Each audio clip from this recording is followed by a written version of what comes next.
કપડવંજ તાલુકાના નવાપુરા પ્રાથમિક શાળાના આચાર્ય અને બીએલઓ રમેશભાઈ પરમારનું નિધન। બીએલઓની કામગીરીને કારણે ડિપ્રેશનમાં હૃદય રોગના હુમલાથી અવસાન। બીએલઓ રમેશભાઈ પરમારનું નિધન થતાં પરિવાર પર આભ ફાટી પડ્યું।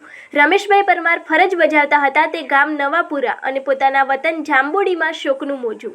રમેશભાઈ શાળાથી આવ્યા બાદ પણ મોડી રાત સુધી બીએલઓની કામગીરી કરવી પડતી હોવાનું પરિવારજનોનો આક્ષેપ। મારું નામ પરમાર શિલ્પા છે અને મારા પપ્પા સાથે આવી ઘટના બની છે। તે બીએલઓની કામગીરી કરતા હતા, કામનું પ્રેશર વધારે હતું।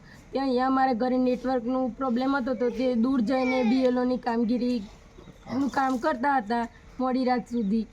તે રાત 7 વાગે 6:30 7 વાગે ઘેર આવ્યા, પછી ફ્રેશ થયા, પછી તો એક થોડી વાર બેસે, ચા પીધું, ખાધું તો નહોતું।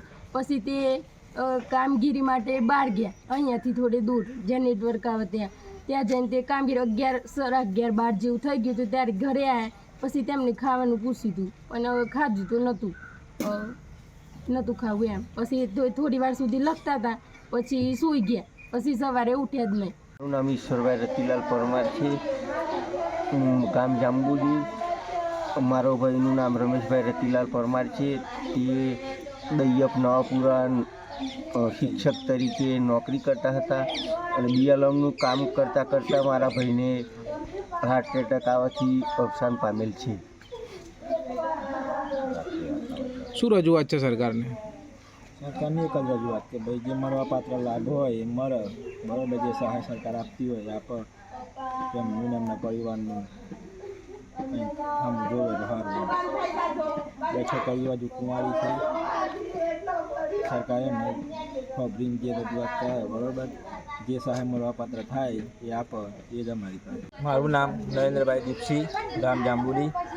આજ રોજ મારા મોટા ભાઈ એવા રમેશભાઈ રતિલાલ પરમાર જો શિક્ષક તરીકે દૈયપ જોડે નવાપુરા ગામે ફરજ બજાવતા હતા, સાથે સાથે તેમને બીએલઓની કામગીરી પણ સોંપવામાં આવેલ હતી।